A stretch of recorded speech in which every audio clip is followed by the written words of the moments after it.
Bon, Nico, on va quand même se poser des questions, les questions que nos clients nous posent le plus souvent.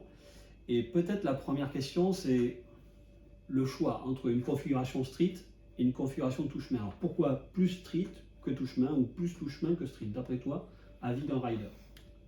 Bah, pour faire concis, je pense qu'on prend street si on habite dans un milieu urbain, qu'on veut une machine nerveuse, qui va vite, qui a beaucoup d'autonomie, qui peut s'amuser à glisser et tout. On va prendre tout chemin si on recherche plus du confort, si on veut passer un peu partout, si on veut être plus en sécurité sur sa planche. Donc voilà, c'est les deux grosses différences. Ouais, alors je vais enrichir tout ça en disant, en rappelant d'abord que tous nos produits sont configurables soit en street, soit en touche-main, bon, à part le stock. Donc on peut choisir de convertir comme ça son skateboard. Tout à fait. Moi j'ai pour coutume de dire, il y a des saisons sèches et des saisons plus humides. C'est Alors vrai. saison humide, automne-hiver, saison sèche, printemps-été.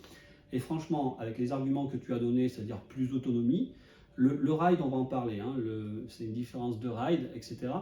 On peut se permettre, printemps-été, de rider, de changer, de configurer son skateboard en version street pour pouvoir profiter justement hein, de ces beaux temps et de rider plus longtemps. Ouais, c'est vrai. Donc printemps-été, préféré, essayez, hein, ceux qui n'ont jamais essayé, une configuration street, en tout cas préférée, du street printemps-été. Évidemment, il faut que vous ayez le terrain de jeu pour ça. Hein, si vous êtes à la campagne et qu'il n'y a que des chemins, et bon, voilà, vous n'allez pas faire du street. Hein. Mais si vous avez la chance d'avoir du terrain de jeu, un terrain de jeu pour ça, soit des grands remblais, des pistes cyclables, des voies vertes, etc., c'est vraiment, vraiment très très bien. Par contre, en termes de différence de glisse, on peut en parler? C'est quoi ton avis? Bah, sur les différences de glisse, les roues touche-main, bah, c'est vraiment des roues qui accrochent, qui dérapent très peu, à part si vraiment le bitume est chaud et qu'on va très vite. Ou bah, bien sûr des surfaces meubles, hein, si on est sur des graviers, des trucs comme ça, là forcément ça va déraper un peu. Les roues street, c'est des roues plus joueuses. On peut s'amuser à slider, on peut s'amuser à carver et à les faire déraper un petit peu. Enfin voilà, c'est plus nerveux, on va plus vite.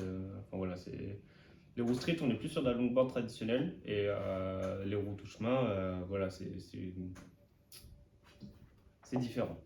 C'est différent. C'est vrai que une configuration street, peut-être que ça ne va pas correspondre à tout le monde. Je crois qu'il faut maîtriser mieux son skateboard et surtout, il faut être beaucoup plus vigilant lorsqu'on pratique le skateboard en configuration street parce que le moindre trou, le petit bateau, une brindille, une fissure, etc., ça peut être fatal. Enfin, en tout cas, fatal. Faut être plus On concentré quand on roule avec des roues street, ça c'est sûr. voilà, on peut avoir une chute assez facilement, alors que finalement, une configuration de touche-main, ben, ça nous permet de rider de manière nonchalante, sans faire attention. Ça nous permet vraiment de faire des erreurs. Le touche-main, c'est vraiment un ride plus confort. Hein.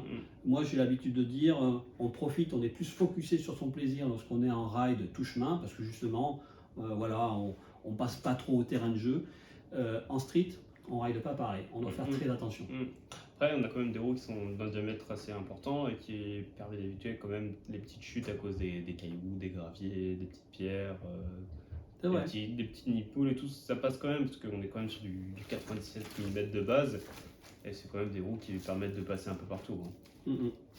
J'ai joué la carte de la prudence en faisant la différenciation, mais je retiens un argument de Nicolas, c'est la jouabilité.